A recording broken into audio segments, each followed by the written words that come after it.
wanted to change the classification, and they agreed on this classification in which it is inclusion body myositis, definite polymyositis, probable myositis, probable dermatomyositis, and then amyopathic dermatomyositis, which is dermatomyositis sign myositis. So patients have only skin manifestations of scleroderma, dermatomyositis, but they don't have myositis, and this is amyopathic dermatomyositis.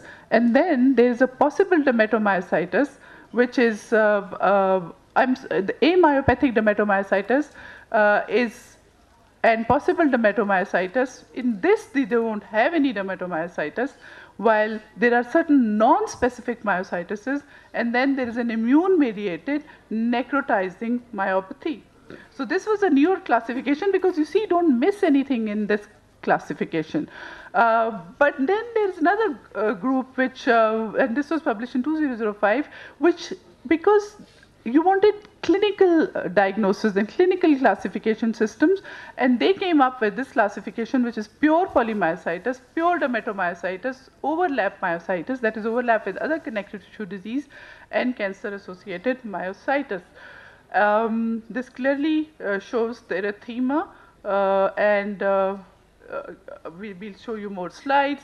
Now, what are the major diagnostic? When do you say that this patient has polymyositis? You know that all classification criteria are meant for research purposes, and it's the judgment of the clinician which, for clinical purposes, is always has an upper hand.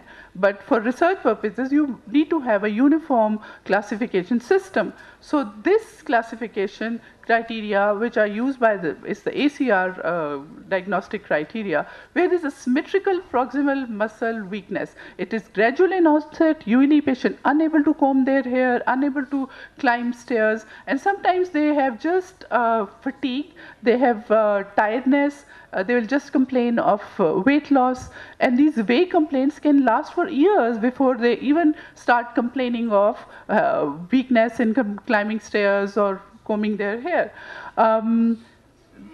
This is mostly in the shoulder girdle and the pelvic girdle, except for inclusion body myositis, which is totally different entity because it can involve the distal muscles as well. While this is symmetrical, that is asymmetrical.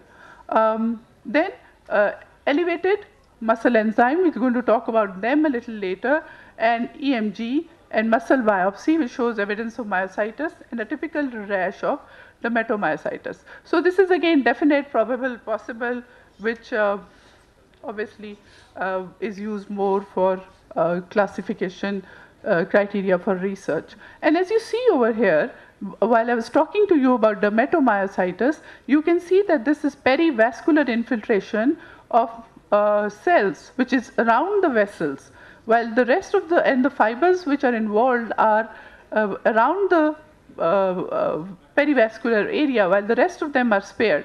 And this is seen very clearly here. These are the nail fold capillaries, which if you see in patients with dermatomyositis, these capillaries, you can see that these are dilated, while there's a lot of capillaries which have totally disappeared because of the involvement of the blood vessels. And if you look at the MRI of these patients, you can see that we saw that in the radiology lecture in the morning, that this is all lighting up. And this all lit up areas in polymyositis show increased edema. This is calcinosis. And this is, if you look at these are Gotton's patches on the knuckles, which is a scaly rash which is present on the MCPs and the PIP joints. This is very difficult to treat and can ulcerate and very, very resistant to treatment. This is, again, when you look at this heliotropic violet rash on the upper eyelids, and this is involvement. And this mechanic's hand, I think I've only seen once or twice, which is roughened skin on the fingers. And this also, along with the other skin abnormality.